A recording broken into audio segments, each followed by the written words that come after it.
বাংলাদেশের ইতিহাসে এমন জানাজা আগে কখনো হয়নি। সম্মান দেন একমাত্র আল্লাহ। আর সেই সম্মান শেষ বিদায়ের দিনেও পেয়েছেন ৩ বারের সাবেক প্রধানমন্ত্রী, বিএনপি চেয়ারপারসন, দেশনেত্রী বেগম খালেদা জিয়া। আজ বুধবার বিকাল ৩টায় রাজধানীর মানিক মিয়া অ্যাভিনিউতে লাখো মানুষের অশ্রুসিক্ত ভালোবাসা ও গভীর শ্রদ্ধায় অনুষ্ঠিত হয়েছে তার জানাজা। এই জানাজায় শুধু একটি নাম আজ নয়, এটি ছিল একটি ইতিহাসের সাক্ষ্য। জানাজা শেষে মানিক মিয়া অ্যাভিনিউতে সৃষ্টি হয় একটি হৃদয় বিদারক দৃশ্য।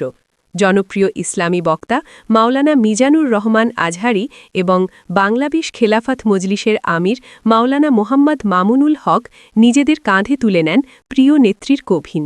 এই দৃশ্য লাখো মানুষের চোখে নতুন করে অশ্রু এনে দেয়। শোকের আবহ যেন আরও ঘনীভূত হয়ে ওঠে। সকাল থেকেই ঢাকার চারপাশের এলাকা, এমনকি দেশের বিভিন্ন প্রান্ত থেকে মানিক মিয়া অ্যাভিনিউ মুখে মানুষের ঢল নামে। সংসদ ভবন এলাকায় ছড়িয়ে থামার বাড়ি, Asad Gate, Farm Gate, Karwan Bazar, Bijoy সরণি, ধানমন্ডি থেকে আগারগাঁও, সবখানেই শুধু মানুষ আর মানুষ। মূল জানাজাস্থলে পৌঁছতে না পেরে হাজারো মানুষ রাস্তায় দাঁড়িয়ে কাতারবদ্ধ হয়ে জানাজায় শরিক হন। একটি জানাজা যেন পরিণত হয় লাখো হৃদয়ের মিলনস্থলে। জাতীয় মসজিদ বাইতুল মোকাররমের খতিব মুফতি আব্দুল মালেক জানাজার নামাজ পড়ান। জানাজায় উপস্থিত ছিলেন অন্তর্বর্তী সরকারের প্রধান উপদেষ্টা ড মুহাম্মদ ইউনুস, ৩ বাহিনীর প্রধানগণ, দেশের শীর্ষ রাজনৈতিক নেতৃবৃন্দ, বিশিষ্ট ব্যক্তিবর্গ। বিদেশি অতিথিদের মধ্যে ছিলেন পাকিস্তানের স্পিকার সরদার আয়াজ সাদিক, ভারতের পররাষ্ট্রমন্ত্রী এস জয়শঙ্কর, নেপাল, ভুটান ও শ্রীলঙ্কার পররাষ্ট্রমন্ত্রীরা। নারীদের জন্য জানাজায় বিশেষ ব্যবস্থার আয়োজন করা হয়। জানাজার আগে বেগম খালেদা জিয়ার জীবন ও কর্ম সবার সামনে তুলে ধরেন বিএনপির স্থায়ী কমিটির সদস্য নজরুল ইসলাম খান। এরপর সংক্ষিপ্ত কিন্তু আবেগঘন বক্তব্য দেন তার জ্যেষ্ঠ সন্তান, বিএনপির ভারপ্রাপ্ত চেয়ারম্যান তারেক রহমান।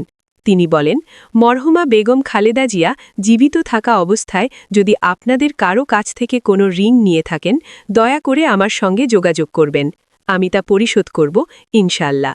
তিনি আরও বলেন, মায়ের কোনো কথায় বা আচরণে যদি কেউ কষ্ট পেয়ে থাকেন, তাহলে তার পক্ষ থেকে আমি আপনাদের কাছে ক্ষমা প্রার্থনা করছি।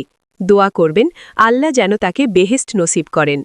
বেলা 11:50 জাতীয় পতাকায় মোড়ানো মরদেহ মানিক মিয়া অ্যাভিনিউতে আনা হয়। লাল সবুজ রঙের বাসে ছিলেন তারেক রহমান, ডাক্তার জোবাইদা রহমান, জাইমা রহমান সহ পরিবারের অন্যান্য সদস্যরা। জানাজা শেষে বেগম খালেদা জিয়ার মরদেহ নেওয়া হয় শেরেবাংলা নগরের জিয়া উদ্যানে, যেখানে শহীদ প্রেসিডেন্ট জিয়াউর রহমানের কবরের পাশে তাকে পূর্ণ রাষ্ট্রীয় মর্যাদায় দাফন করা হবে। টানা ৪০ দিন এভার কেয়ার হাসপাতালে চিকিৎসাধীন থাকার পর গতকাল মঙ্গলবার ৩০ ডিসেম্বর সকাল ৬টায় ৮০ বছর বয়সে ইন্তেকাল করেন বেগম খালেদা জিয়া। তার মৃত্যুতে ৩ দিনের রাষ্ট্রীয় শোক এবং আজ সাধারণ ছুটি ঘোষণা করা হয়।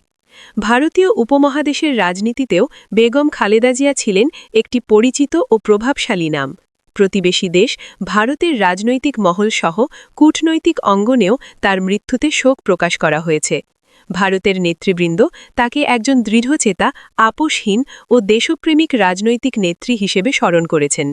গণতন্ত্র, সার্বভৌমত্ব ও জাতীয় স্বার্থের প্রশ্নে তিনি কখনো আপোষ করেননি। এ কারণেই তিনি হয়ে উঠেছিলেন বাংলাদেশের রাজনীতিতে এক সাহসী প্রতীক। দেশ ও জনগণের প্রতি তার এই অগাধ ভালোবাসাই তাকে আলাদা করে তুলেছে। আমরা মহান আল্লাহর কাছে দোয়া করি আল্লাহ যেন বেগম খালেদা জিয়াকে জান্নাতুল ফেরদাউস নসিব করেন এবং তার কবরকে নূরের বাগান হিসেবে কবুল করেন। আমিন।